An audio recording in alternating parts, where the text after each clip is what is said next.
Halo para bos-bosku dimanapun kalian berada, bagaimana kabarnya? Kembali lagi bersama gua Felis, dimana kali ini kita akan merangkum film Shaolin kembali yang masih dibintangi oleh Jet Li dengan bertemakan Shaolin Temple yang ketiga.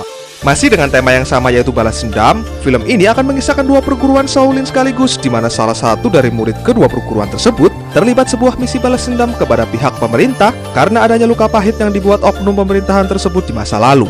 Lantas, apa luka pahit tersebut dan siapa orang yang terlibat di misi balas dendam ini? Tanpa banyak bersundau gurau terus-menerus, mari kita mulai alur ceritanya.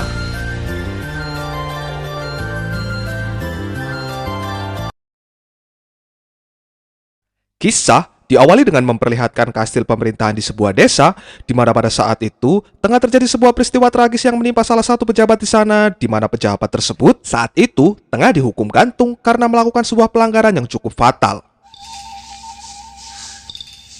Pejabat ini bernama Tuan Sima. Beliau adalah sahabat dari pejabat yang digantung tersebut, di mana faktanya sahabatnya itu ternyata tidak terbukti bersalah dan ia telah membawa bukti surat dari sang raja untuk bisa menggagalkan hukuman mati yang menimpa temannya tersebut. Namun sialnya Tuan Sima sudah terlambat karena sahabatnya yang bernama Chan tersebut telah tewas tergantung di sana, di mana ini semua ternyata sudah direncanakan oleh seorang pejabat lain yang bernama John. Ini dia. Tujuan John mensabotase hukuman ini adalah John ingin mengambil alih pemerintahan di desa ini dan ia hendak mendirikan pasukan yang kuat untuk bisa menggulingkan sang raja dan menjadi penguasa tunggal di wilayah ini. Untuk itu, karena Tuan Sima bisa berpotensi merusak rencananya, John pun langsung membunuh Tuan Sima pada saat itu juga. 20 tahun kemudian, kita akan diperlihatkan sebuah perguruan Shaolin yang bertepatan di wilayah utara, di mana di situ terdapat seorang anak muda bernama Jet Li dan cerita akan berfokus padanya.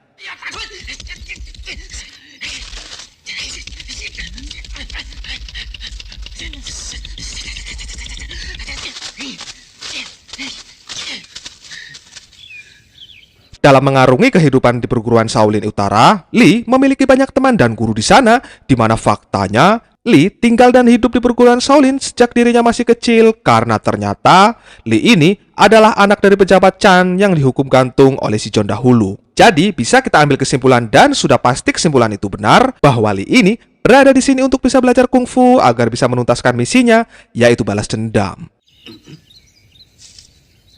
Ini adalah Biksu Wira. Beliau merupakan biksu penjaga di kuil Shaolin Utara, di mana Biksu Wira ini adalah orang yang paling menuruti peraturan tentang Buddha dan bisa dibilang yang paling lumayan taat. Lalu ini adalah Biksu Wulau, biasa dipanggil Lau. Ya, dia adalah biksu yang menaungi seni bela diri kungfu dan juga orang yang paling kuat dalam segi bertarung. Sedikit catatan, perguruan Shaolin Utara ini memiliki ciri khas jurus dalam kungfunya, yaitu dengan memusatkan kekuatan pada sebuah toya yang biasa dikenal di tempat tersebut dengan sebutan tongkat utara.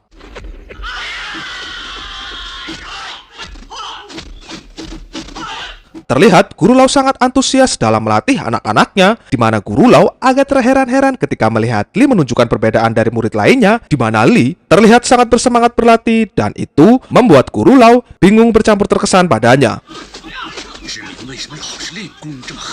Adegan berpindah di malam harinya, di mana kita akan diperlihatkan seorang wanita bernama Nona Sima, yang mana kita akan langsung bisa menebak bahwa Nona Sima ini adalah anak dari Tuan Sima, yaitu sahabat dari ayah Jet Li. Sejalan dengan tujuan Jet Li, dia juga ingin melakukan balas dendam kepada John, di mana informasi terus ia cari dan akhirnya menemukan sebuah kesempatan untuk membunuh John, yaitu tepat pada hari ulang tahunnya yang sebentar lagi akan dirayakan.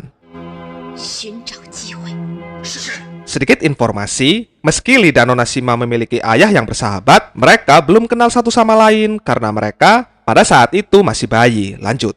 Kembali ke Li, meski banyak memiliki saudara di sini, ia tak pernah bisa lepas dari bayang-bayang ayahnya karena meski ia tak begitu paham dengan wajah ayahnya dahulu meninggalkan sebuah kenangan kepada Li waktu kecil, yaitu sebuah gelang yang ada di kaki, di mana gelang tersebut selalu ia ingat setiap saat.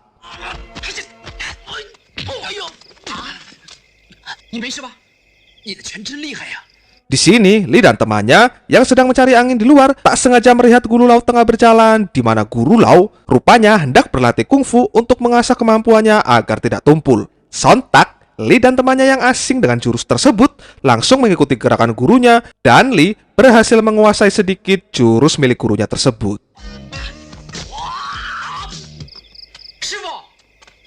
你们怎么知道？是不是偷看呢？没有，天儿不早了。睡觉去吧。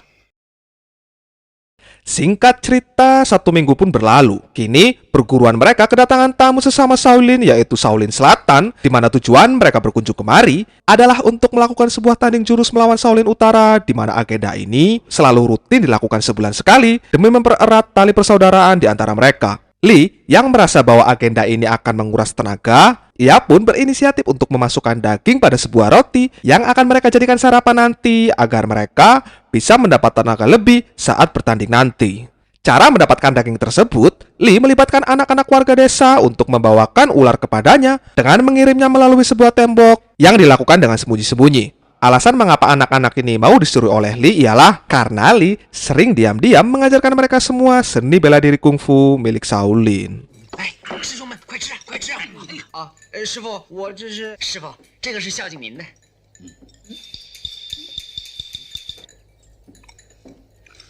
还不快快让我吃！ 师兄们，快吃！ Pertandingan pun dimulai. Mereka diharuskan untuk menulis sebuah kata Buddha pada sebuah lembaran kertas dengan batas waktu yang sudah ditentukan melalui sebuah beras, di mana nantinya barang siapa yang berhasil menuliskan kata tersebut duluan, dialah pemenangnya. Setelah siap, pertandingan pun dimulai.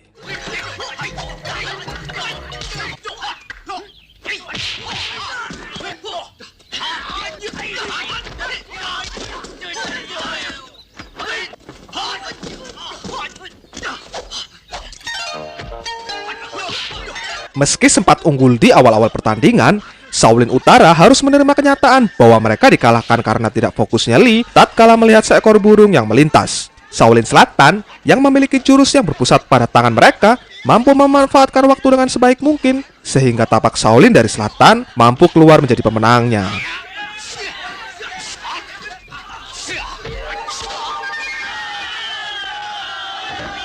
你才着了魔！师傅， Adegan langsung berpindah di perguruan Shaolin Selatan di mana kita akan diperlihatkan seorang pria bernama Son tengah berlatih di mana tak lama berselang ia dihampiri oleh seorang biksu kepala di perguruan Shaolin Selatan yang bernama Biksu Ren. Diketahui Biksu Ren ini rupanya adalah paman dari Nona Shima, di mana terlihat Nona Shima mengirimkan sebuah surat kepadanya yang isinya mengabarkan bahwa ia akan membunuh si John tepat pada hari ulang tahunnya nanti, di mana pamannya tersebut yang tak mau melihat ponakannya terluka langsung memerintahkan Son yang merupakan satu-satunya petarung hebat di sini untuk menuju ke lokasi supaya bisa membantu Nona Shima di sana. Di satu sisi, hal yang sama pun dilakukan oleh Lee tatkala mendengar kabar tersebut dari anak-anak muridnya, dan Lee langsung meminta bantuan kepada mereka untuk membawanya ke acara ulang tahun John bersamaan dengan mereka yang akan melakukan mentas tari barongsai di sana.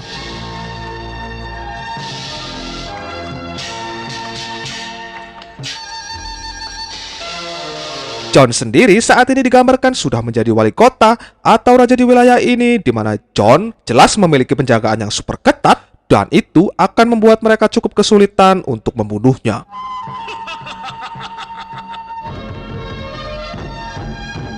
Terlihat Lee, Nona Shima, dan Son sudah berada di lokasi untuk kemudian bergegas mencari posisi yang tepat untuk membunuh, di mana jangankan terbunuh, terluka saja John tak alami itu karena terlalu kuatnya benteng pertahanan pasukan kerajaan yang menjaga John. Alhasil, kini mereka bertiga menjadi buronan kerajaan dan aksi pun tak terhindarkan lagi.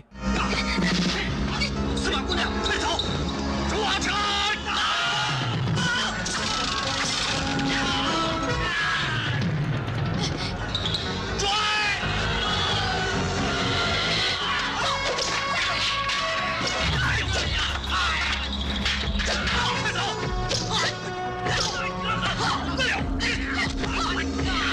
Terjadi pertarungan di antara mereka yang membuat Nona Shima dan Son terpojok karena kalah jumlah, di mana beruntungnya Lee tak lama berselang muncul dan membubarkan pasukan kerajaan dengan melemparkan kembang api, dan itu sangat-sangat membuat sesak nafas.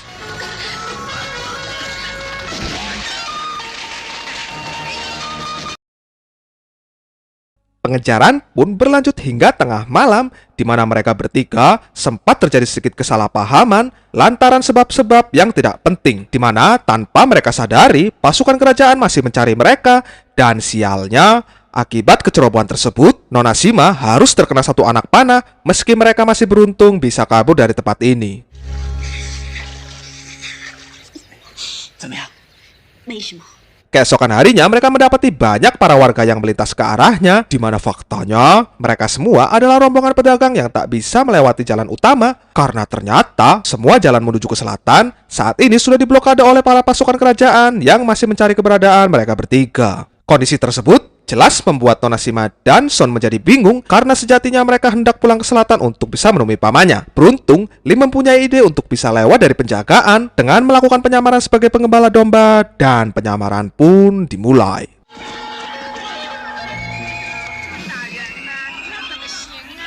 Semula semua berjalan dengan sempurna, namun pada saat sampai di pos kedua, Lee tak mampu lagi meredam emosinya dan mau tidak mau, pertarungan pun tak bisa terhindarkan lagi.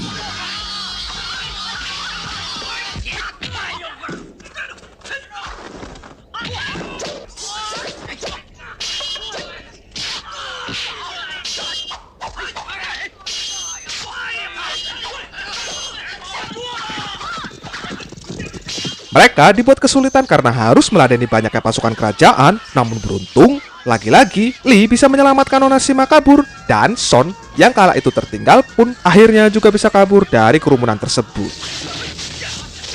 自己人呢？快！去看看你的伤。我自己来，你快去吧。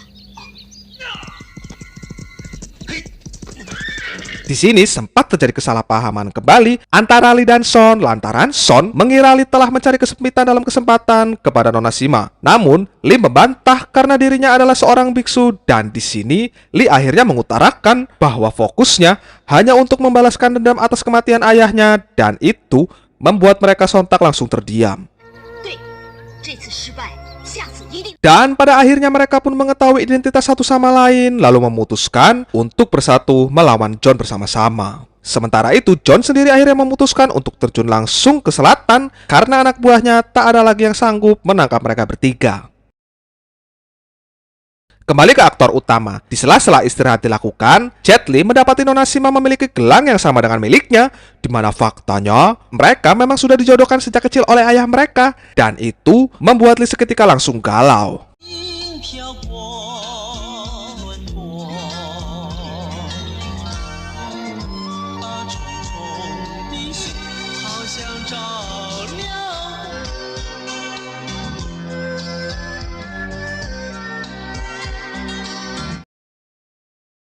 Singkat cerita, esok pun tiba. Mereka dikejutkan dengan kemunculan Guru Lau dan teman-teman Jet Li, di mana rupanya Guru Lau selama ini telah mencari Lee yang sudah kabur dari perguruan, dan Lee akan dihukum karena sudah melanggar peraturan. Dengan sangat terpaksa, mereka harus dipisahkan dan Lee harus menjalani hukuman, yaitu bertapa di dalam gua selama 3 tahun. Di dalam ternyata juga sudah ada biksu yang tengah menjalani hukuman 10 tahun, di mana biksu ini rupanya mengetahui jalan pintas untuk keluar dari goa tanpa diketahui siapapun. Jelas, hal tersebut langsung membuat Lee berterima kasih dan Lee segera keluar dari goa untuk menuju ke selatan.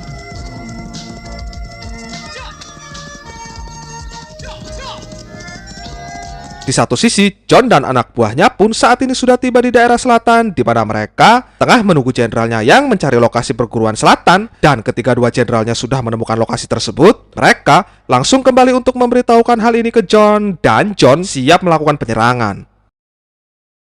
Sementara mengetahui bahwa perguruan Shaolin Selatan cepat atau lambat akan diserang, Nona Shima dan pamannya pun memutuskan mengambil tindakan nekat dengan pergi meninggalkan perguruan untuk menghadang laju dari pasukan kerajaan. Tak lama setelah itu, Lee datang kemari dan langsung menunjukkan gelang tersebut kepada Son, di mana Son akhirnya menyadari bahwa Lee ini adalah orang yang selama ini dicari Nona Shima, dan Son akhirnya memutuskan untuk mengalah dan tidak lagi mengharapkan cinta dari Nona Shima.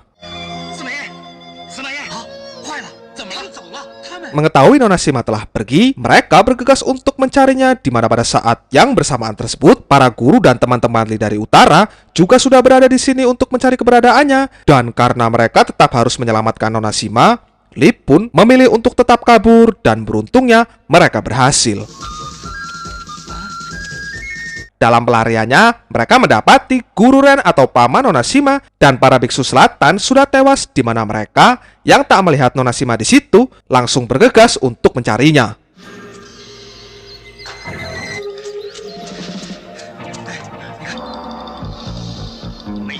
船了。 Di sini, Li mendapatkan sebuah ide untuk menghadang laju kapal tersebut dengan menyatukan beberapa bambu untuk menahan kapal, dan tibanya berhasil, pertarungan pun tak terhindarkan lagi.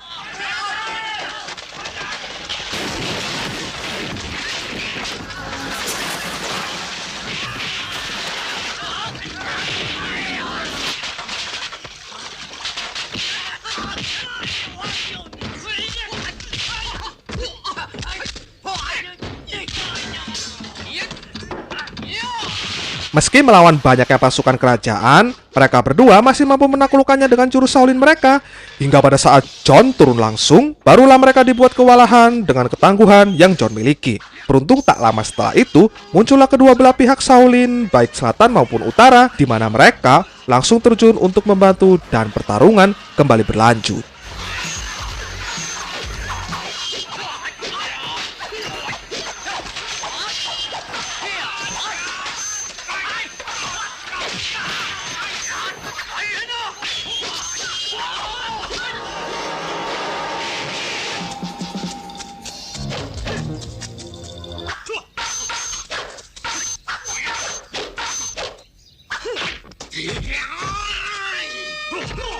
Singkatnya, lewat kerjasama ciamik unik menggelitik dan mengarahkan seluruh kemampuannya, John pun akhirnya berhasil dibunuh dengan kondisi kepala yang terpenggal.